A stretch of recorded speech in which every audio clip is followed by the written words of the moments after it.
welcome to the Q&A with Schepis. Lyndon, Purcell. And today we've got a really good question from a young Aiden McCormacks. And Aiden asks, how often should one increase weights? It's a really good question because intuitively when we go into the gym, we lift weights and we think that to get better, we've got to lift bigger, get bigger, and all the rest of it. But when we look to physiology and science, we can start to see that this may not always be the case, and there's many ways that we can change the variables within our program to progressively overload an exercise or training to get favorable outcomes for muscle growth or strength. And I think the most important thing to understand when looking to progressively overload your training is that it's context and goal dependent. So it's really going to depend on your goals. And do you want to explain why that is, Lyndon? Yeah, so as Jacob just touched on, the question, how often should you increase weights, really depends on why you're increasing weights. So if your aim is to gain strength and increase force output, increasing weights more often is probably a better idea, as that is the variable that we manipulate in order to create the desired adaptation. So intensity and strength are most strongly correlated, whereas with hypertrophy and muscle growth or muscle maintenance while dieting, volume is the primary driver of that adaptation. So volume is basically the equation of weight used times sets and reps with the addition of distance covered, but as we like to encourage at JPS, range of motion should always be as full as you can with pain-free, standardized, timeless form. Timeless form. And one of the most important things to remember in all this is that you shouldn't add weight to the bar or progressively overload your program if your technique is breaking down, midway through your set, or you're missing reps, or you're grinding reps. It's really important before you overload your training to first have mastered that weight. So that's something we recommend before even thinking about adding weight to the bar.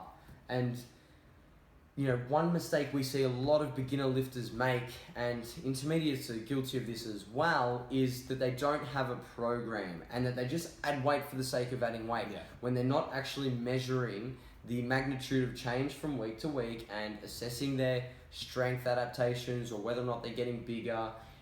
You need to follow a plan, and whether it's for 6 weeks or 8 weeks, you should spend the most amount of that time in your program trying to achieve only one of those adaptations. Do you want to explain to the guys why, Lyndon? Yeah, so there's something that's referred to as adaptive proclivity. Tongue twister?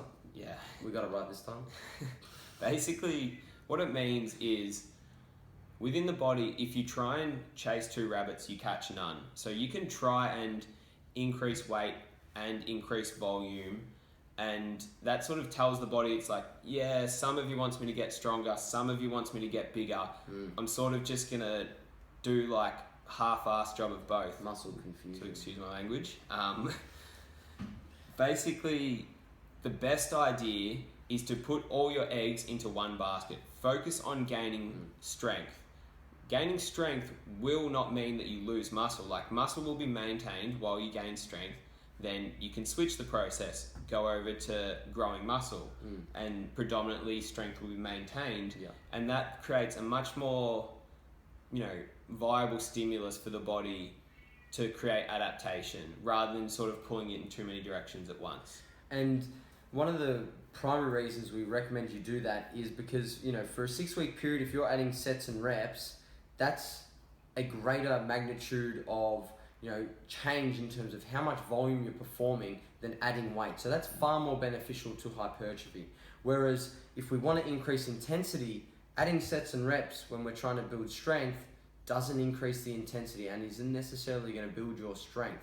And the other reason we don't want to add sets and reps and add weight all at once is that it can potentially overload your program too much so that you overreach. So it's really important to make small and incremental changes to your program so that you can A, measure them, and B, that you're not going to overreach too much. But in saying that, we don't want to have just the minimum effective dose. Do you want to explain why that's the case then? Yeah, so there's the idea that you should only use the minimum effective dose to overload your training. So like if you did say 30 reps of bicep curls this week, you do 31 the next week. But really, that's such a small percentage of overload. Like, it doesn't really increase the body's chance of adaptation. It needs to be a substantial stress and stimulus on the body to increase adaptation.